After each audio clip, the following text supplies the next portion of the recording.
इंग्रजी भाषांना सवलत आणि ज्या शाळा आहेत, ज्या इंग्रजी माध्यमाच्या शाळा आहेत, त्यांना व्यवस्थित चालाव्या, त्यांना परवानगी मिळावी म्हणून एक विधेयक विधानसभेमध्ये आणण्याचा सरकारने विचार केला.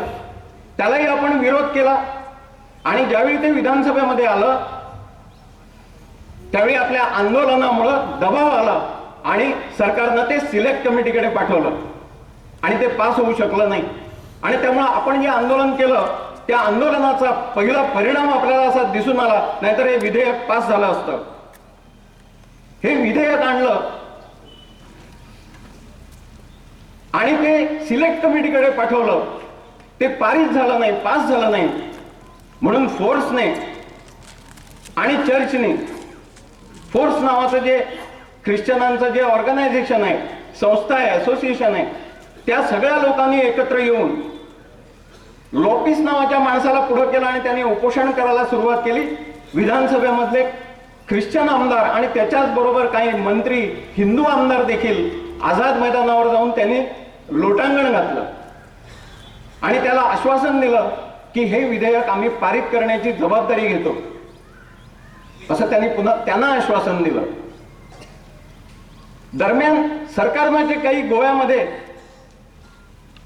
जे काही शिक्षण तज्ञ आहेत किंवा काही संस्था आहेत, शैक्षणिक क्षेत्रामध्ये काम करणारे लोक आहेत, अशांची जी मतं मागवली त्याच्यामधली 85% मराठी आणि कोकणी शाळांसाठी होती, कोकणी माध्यमासाठीच्या शाळांसाठी होती आणि इंग्रजीला फक्त 15%.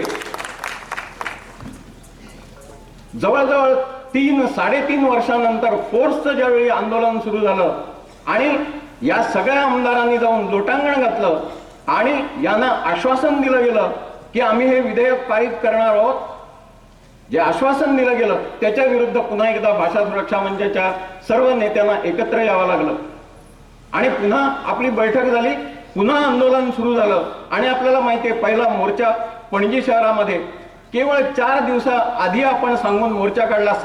6,500 लोक त्या मोर्चामध्ये सामील झाले. त्याच्यानंतर आपण सगळ्या प्रभागामध्ये म्हणजे सगळे तालुके आणि आपण तालुक्यांच्या दृष्टीनं काही सोयीनं आपण जे काही भाग केले होते अशा सर्व ठिकाणी आपण रॅलीज काढल्या, मिरवणुका काढल्या, युवा मेळावे झाले, पत्रक वाटप झालं आणि जनजागृती आंदोलन भारतीय भाषा सुरक्षा मंचानं सुरू केलं. भारतीय जनता पक्षानं याची अजिबात दखल घेतली नाही आणि आज सुद्धा भारतीय भाषा सुरक्षा मंच ज्या वेळी अशा प्रकारचे कार्यक्रम करतो त्यावेळी मुख्यमंत्री आणि इतर नेते असं सांगतायत की मातृभाषेतून प्राथमिक शिक्षण हेच आमचं धोरण आहे, पण या परिपत्रकाविषयी काहीही बोलत नाही. हे परिपत्रक मागं घेण्याची भाषा, मागं घेण्याचा त्यांचा उद्देश, त्यांची इच्छा दिसत नाही आणि त्यामुळं आपलं आंदोलन पुढं जात आहे. आज ही जी सभा आहे, ही सभा आपण जनजागृती म्हणून ही सभा आपण आयोजित केलेली आहे. मांजऱ्यामध्ये सुरुवातीला जो मोठा मेळावा झाला त्या मेळाव्याला मी उपस्थित होतो. त्याच्यानंतर सर्व पंचायती आणि सर्व वाड्यांवर आपण वेगळ्या प्रकारच्या सभा घेतल्या. त्याच्या आधी सगळे कार्यक्रम जे आपण केंद्रीय समितीने भाषा सुरक्षा मंचाने जे सांगितलं ते सगळे कार्यक्रम या मांजरे मतदारसंघामध्ये झालेले आहेत. या मतदारसंघामध्ये 10,000 पत्रकांचं वाटप झालं. सर्व पंचायतीमध्ये सर्व महत्वाच्या अशा ठिकाणी बॅनर्स, स्टिकर्स अशा प्रकारे लोकसंपर्क झाला. जनजागृती अभियान असं आपण त्याला नाव दिलं होतं. भाषा सुरक्षा मंचाचाच विश्वासघात केला नाही तर भारतीय जनता पक्षाने गोव्याच्या तमाम जनतेचा विश्वासघात केलेला आहे आणि त्यामुळं हे जनजागृती आंदोलन सुरू आहे आणि ही पहिली सभा आहे.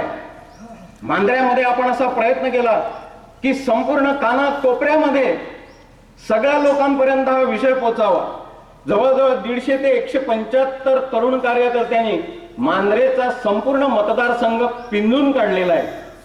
अनेक कार्यकर्त्यांनी सुट्टी घेऊन वेळ काढून हे जन आंदोलन व्हावं याच्यासाठी प्रयत्न केलेले आहेत.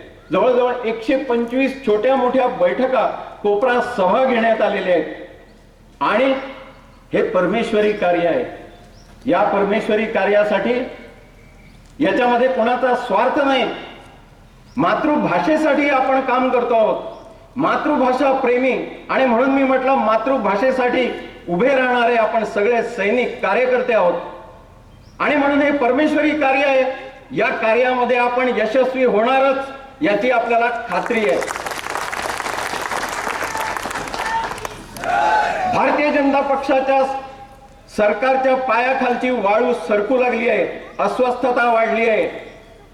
काही जण काय बोलतायत यांचं भान सुद्धा राहिलेलं नाही. भारतीय जनता पक्षाच्या नेत्यांना काही वेळा बोलत असताना त्यांचं भान सुटायला लागलेलं आहे. आणि त्यामुळं या सभेची उपस्थिती, या सभेला मोठ्या संख्येने उपस्थित असलेले भाषाप्रेमी, याची भारतीय भाषा सुरक्षा मंचानं केलेल्या या आंदोलनाची भारतीय जनता पक्षानं दखल घ्यावी आणि वेळीच निर्णय घ्यावा. परिपत्रक रद्द करावं. आणि तुम्हाला सांगतो, काल एक वर्तमानपत्रानं, ज्या वर्तमानपत्रानं वेलिंगकर सरांची संपूर्ण मुलाखत छापली आहे, त्यांनी अग्रलेख पण लिहिलाय आणि त्याची शेवटची ओळ आहे, अत्यंत महत्वाची ओळ, मी माझ्या शब्दात सांगतो. त्यांनी असं म्हटलं की या सभेला जाण्यासाठी, भारतीय भाषा सुरक्षा मंचाच्या बैठकीला जाण्यासाठी पक्ष बंधनं घालू शकतो. पक्ष सांगू शकतो की या बैठकांना जायचं नाही. सरकार सांगू शकतं, बंधनं आणू शकतं, अडथळे आणू शकतात. पण ज्यावेळी निवडणुका येतील त्यावेळी लोकांना अमुकच पक्षाला मत द्या याची सक्ती करता येणार नाही. आणि म्हणून भारतीय जनता पक्षाने हे लक्षात ठेवावं. आपण निस्वार्थ बुद्धीनं देशाचं आणि समाजाचं काम, भाषेचं काम, मातृभाषेचं काम, मातृभूमीचं काम, आईचं काम म्हणून हे करतो आहोत. आणि हे कार्य निश्चितपणानं यशस्वी होणार आहे. धन्यवाद.